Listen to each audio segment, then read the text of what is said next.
સુરતમાં smart meter લગાવવાની કામગીરી જોરશોરથી તેજ ગતિએ ચાલી રહી છે। વેસુ વિસ્તારમાં છેલ્લા 15 દિવસ પૂર્વે જ સ્માર્ટ મીટર લગાવવાનું શરૂ થયું હતું, જ્યાં મીટર લાગ્યા ત્યારથી જ લોકો 4 ગણું બિલ પખવાડિયામાં આવી રહ્યું હોવાની ફરિયાદ કરી રહ્યા છે।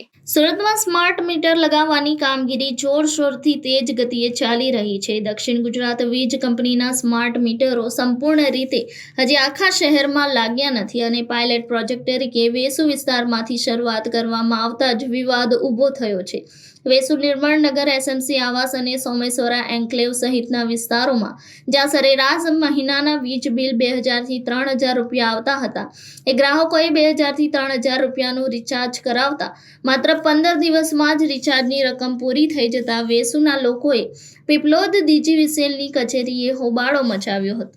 વીજ કંપનીઓના અધિકારીઓએ વીજ બિલ ગરમીમાં વધુ વપરાશના લીધે આવ્યું હોવાનું જણાવી નવું રિચાર્જ કરાવવું પડશે એવી વાત કરતા ટોળું 84 વિધાનસભા ધારાસભ્ય સંદીપ દેસાઈની ઓફિસે પહોંચ્યું હતું।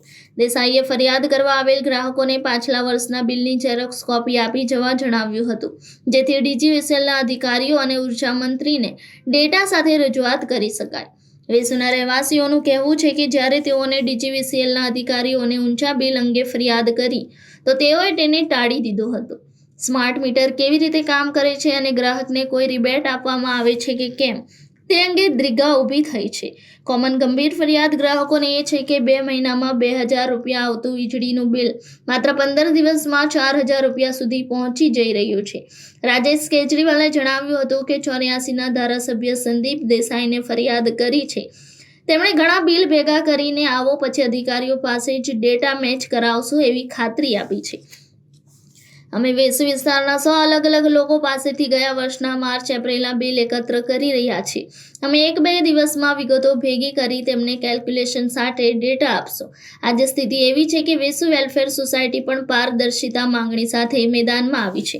તેમણે સત્તાપક્ષ અને વિપક્ષને આ મુદ્દે ન્યાય અપાવવા ફરિયાદ કરી છે। મારું નામ દિનેશભાઈ સોચા છે। હું જે બિલ્ડિંગમાં 102 માં રહું છું, હું નિર્મળનગરનો રહેવાસી છું। હું ચોથા વર્ગના કર્મચારી તરીકે એસએમસીમાં ફરજ બજાવું છું। અમારી માંગણી એ છે કે તમે આ જૂના મીટર અમને પાછા આપો અને નવા મીટર લઈ જાઓ, કારણ કે અમે મહિનામાં એક જ વાર પગાર પાડીએ છીએ અને વાર રિચાર્જ કરીને અમારી પાસે રોજ પૈસા એવી પોઝિશન છે નહીં। અમારી માંગણી પહેલે જે અમે 2 મહિનામાં એકવાર બિલ ભરતા, 2 મહિનામાં એકવાર 3-4 હજાર બિલ ભરતા હતા, અત્યારે અમે મહિનામાં અત્યાર સુધીમાં 3-4 વાર હજારનું રિચાર્જ કરી ચૂક્યા છે। તો બી અમારા પાછું એ જ સમસ્યા છે કે તમે પાછા રિચાર્જ કરાવો તો તમારા ઘરે લાઇટ રહેશે। તમારી માંગ શું છે? અમારી માંગ એ જ છે કે તમે જૂના મીટર અમને પરત કરો અને નવા મીટર લઈ જાઓ। અમારે સ્માર્ટ મીટર જોતા નથી, કારણ કે અમે ચોથા વર્ગના કર્મચારી છે। અમને આમાં કંઈક એ જ છે ને અમારે બજેટની બહાર છે। સાહેબ, આ જ્યારે મીટર ચેન્જ થયું 4 મે જ્યારે ચેન્જ થયું 4 મે જ્યારે આ ચેન્જ થયું ત્યારે પણ અમારે ત્યાંથી ના પાડેલી કે આ નથી બદલવાનું, છતાં એવું કીધું કે જો તમે નહીં બદલાવશો તો પોલીસ આવીને પણ આ સાથે ડીજીવીસીએલ વાળા બદલાવશે, બરાબર? આવી ધમકી આપી છે। બીજી વસ્તુ, હવે આ બદલાવ્યા પછી એવરેજ સર હું જોઈ રહ્યો છું, હું તો એજ્યુકેટેડ છું, ખાલી છે ને 30 દિવસ ની સાથે રકમને ડિવાઈડ કરી નાખું, બરાબર? મેં એક જ વાર આ સાહેબ જેનો રેફરન્સ લઈને બોલે છે ને, એક જ વાર 2 મહિનાનું ડીજીવીસીએલ બિલ મોકલતું હતું, 6000 આવેલું હતું। એ તમે ધારો કે એપ્રિલ મે ગણો, માર્ચ એપ્રિલ ગણો, બાકીનાનું એવરેજ બિલ મારું 3-3.5 હજાર જ આવે છે 2 મહિના। સર, અત્યારે હું ગણતરી કરું છું ને તો મારો 1 મહિનાનું બિલ 3.5 આવે છે, એને માટે હું આવ્યો છું। હવે આનું સોલ્યુશન છે અને બીજું સોલ્યુશન સાહેબ, આ જે કોમ્યુનિટીઝ થી, જે પરિવારથી આવ્યા ને, આમનું તો સૌથી મોટું બ્લન્ડર કર્યું છે એમને પાસેથી આ યલો લેટર છે જ નહીં। આ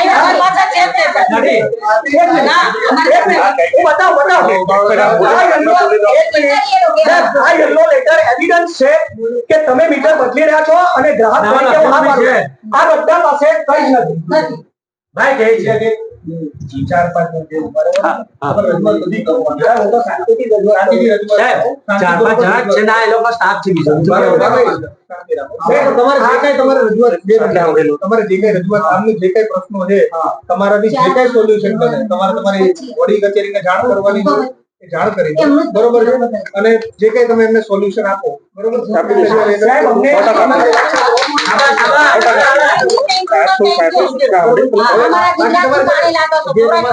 હવે તમે હમણાં આયા ને? આ પહેલાની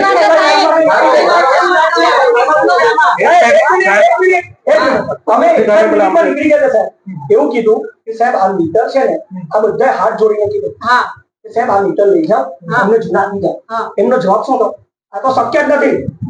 સર, આ લાઈનમાં આવીને ઉભા છે. મારી વાત તમારાથી જે એમને સિનિયર ઓફિસરે વાત કરો, તમારાથી જે એમને સોલ્યુશન આપી શકે તમારે જેવું આજુ હમણાં જ સાંભળતો વાત જ કરી લો. સાંભળી લો. સાહેબ, હજી આના પછી બીજા એક સાહેબને બી બોલાવો. તો આ બધા ગાના દઈ ગયા છે.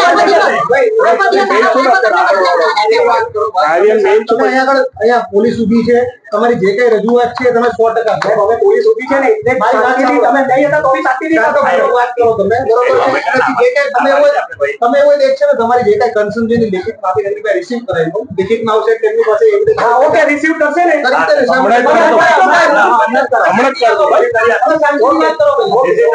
તમે રિસીવ કરીને આપી દો. હમણાં મારી સાઈડ આપી દે.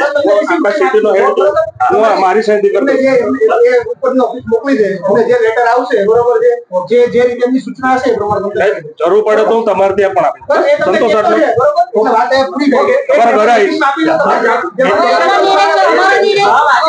હું તમારા બધાના ઘરે આવીશ.